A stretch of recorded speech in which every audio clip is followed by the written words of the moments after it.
cut this beam out. This was the top of it, and there was never any paint on it. This is the end of deck board from up top, and you can clearly see, you should be able to tell, this is all dry rot. This is not termite damage. There's no evidence of insect in here. It is clearly dry rot.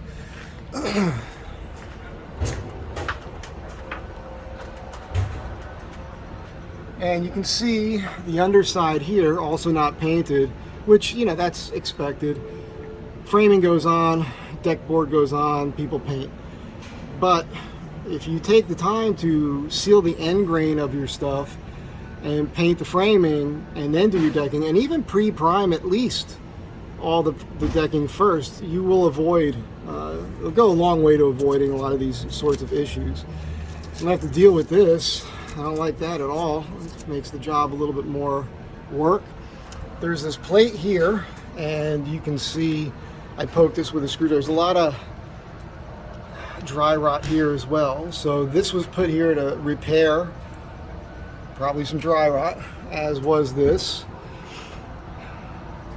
So it's a bit of a can of worms. This beam here, I mean, it's pretty solid. I don't know that I want to take it off all the way to there.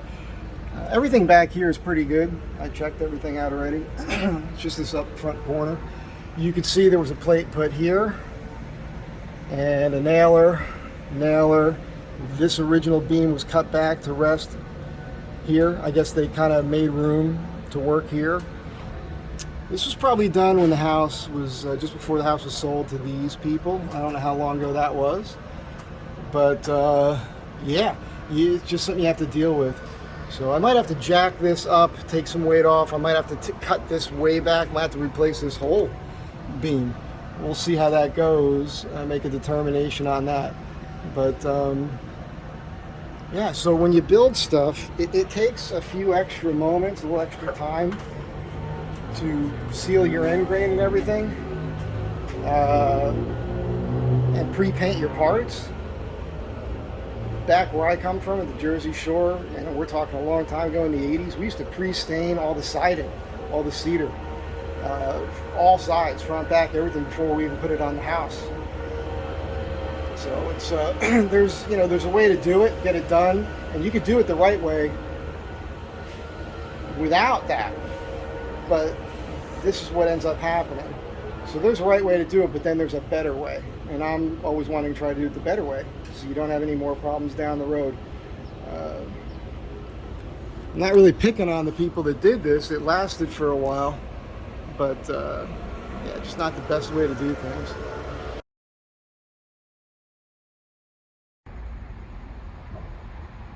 It's an 8-footer, 4x8, and a 10-footer. These are going to be milled up for the parts. This is going to be decking. I get 2 boards that are 1 5/8 thick by 5.5. I'll get a couple out of that, plus the beam part I got to replace under the deck.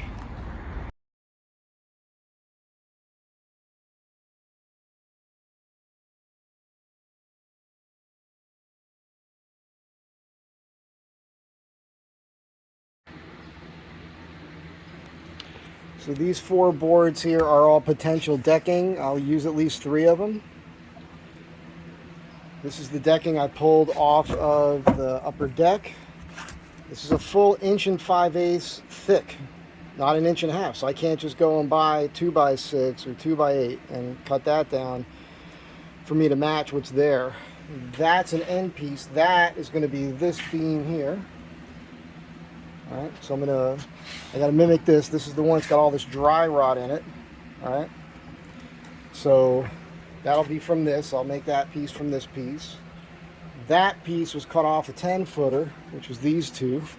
And after I cut that piece off, I narrowed these down to 6 inches. I cut this off on each one. Then I turned them up on end and I resawed them on the bandsaw. And so what we got here now is these are all over 1 5/8 thick. By about a 1/16 or so. That's enough for me to do a little milling if I need to, which I'm going to need to. I'm going to run it through, probably just run it through the planer. 1/16 of an inch is more than you realize, and I can always top them off with just the belt sander, and then I'll be able to piece in the decking boards that I need. This is the one piece I cut out. It had this dry rot on this end, but there's a few more parts up there that have dry rot on the ends, and the reason I want to use such long lengths is I don't want to have all my seams line up on the same joist. So one of the things you'll see, other than the bump on my head, can you see this? I put the boards up on the van, the big beams, and I went like this to move one, and it was still hanging here. I literally pushed a 10-foot 2x8, 4x8 timber into my own skull. Instant headache. Insta headache. Insta ache. So anyhow, as I was saying, one of my pet peeves about decking is when you see a bunch of cut ends on the same joist, or every other board it's seamed on the same joist. And the reason you see that is to save money on material. That's why guys do that. You shouldn't notice seams. You should stagger seams. You shouldn't have a seam repeat on a joist for 3 boards or more.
Avoiding snipe at the end of the board is to lift up a little on the board, just a little.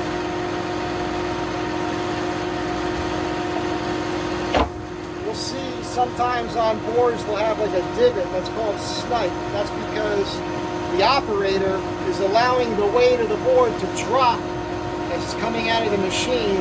That kicks this end of the board up into the blades. You always want to avoid that.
So I should have locking casters on here, which I don't.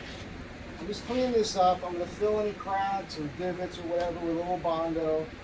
And then I'm going to pre-prime all the end grain and everything, including on these. I don't anticipate I'm using all of these, but I've made enough of them where I can replace as much deck as I want. I don't think I need to hit these with a belt sander necessarily, but I am going to knock down these sharp corners real quick with a block, you know. So I'll do all that, get all these pre-primed. There's going to be a cut end, and then you know, I'll prime that before I set it, and then I'll get some paint to match what's there. And when I'm done, you shouldn't really notice the repair. And turns out there's an exterior beam that has a steel plate on it. It's an old repair that trapped moisture, so there's some dry rot there that I didn't really notice how bad that was until yesterday, actually. So I'll replace that too, but not right now. I'm going to do this, and then I'll get to that outside beam. It's not the end of the world, just more work. And that's how things are on an old house.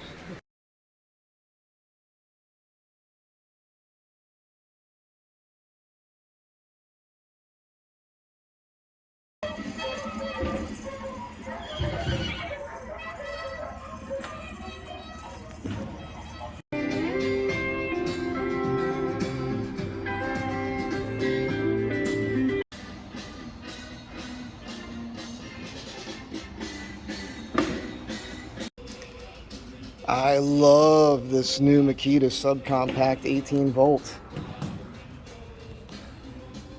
I gotta put some lag bolts in, but that's gonna work. Loving this thing too.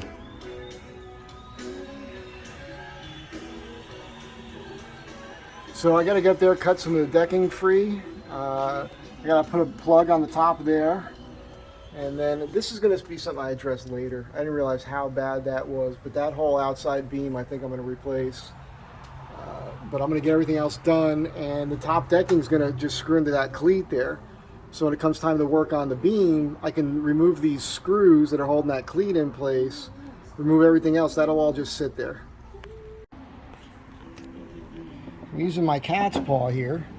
Remember that? Those of you who did some framing at some point. I'm pulling these nails out, they're flatheads, and they're just rusted. Look at that. Just snapping right off. These things are old. They've been in here a long, long time. Okay, I'm removing this decking. I just want to point out, this beam here is the one I just put in down below. It's primed all the way around. These are the tops of the existing, not primed, not painted. And there's a bunch of debris that falls in here. That debris will get wet, it'll trap moisture, and then that moisture will soak down into here, and that's how you're going to get your rot. So I think these days you'd probably put a membrane on top of this first. I used to put metal up here sometimes when I was really doing super high-end jobs. So, you know, something to be aware of if you're doing construction, if you want things to last. You can see even on the edges here, none of this was ever treated first. So if you pre-prime, like I'm doing, you know, and I'm sealing the ends first, that goes a long way for longevity. I've recently splurged on some new tools. I'm going with the Makita 18 volt cordless. I've never had one of these multi-tools before. I've got the 7 1/4. Got a grinder, 2 of those actually. I got this. I've also got an impact driver and a hammer drill.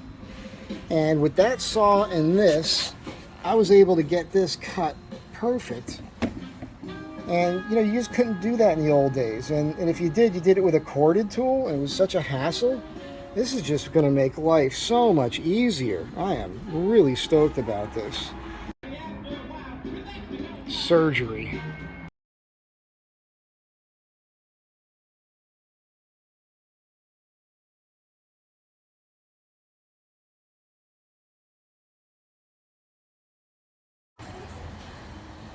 Alright, this will be the end of this video. Boards all worked out great. Remember, these are about 1 5/8 inches thick, each one of these boards. I got to get a color match paint, quarter that so I can paint these top deck boards to match. And then cops on bikes. And then that's it. So as I mentioned earlier in the video, I do have to work on this here. I'm trying to paint this. I'm not a painter, but I'll do it. And then there's this outside beam here that's got some issues. So that'll get dealt with, but just not right now. I did prime and paint all the end grain on these and all the tops of the beams that were here. And I'm super stoked with the newer Makita tools I've got now that made this job a lot faster, easier, smoother, no cords. Batteries lasted all day. I don't have my deck screws, so I'll come back tomorrow and get those in while I'm doing other stuff.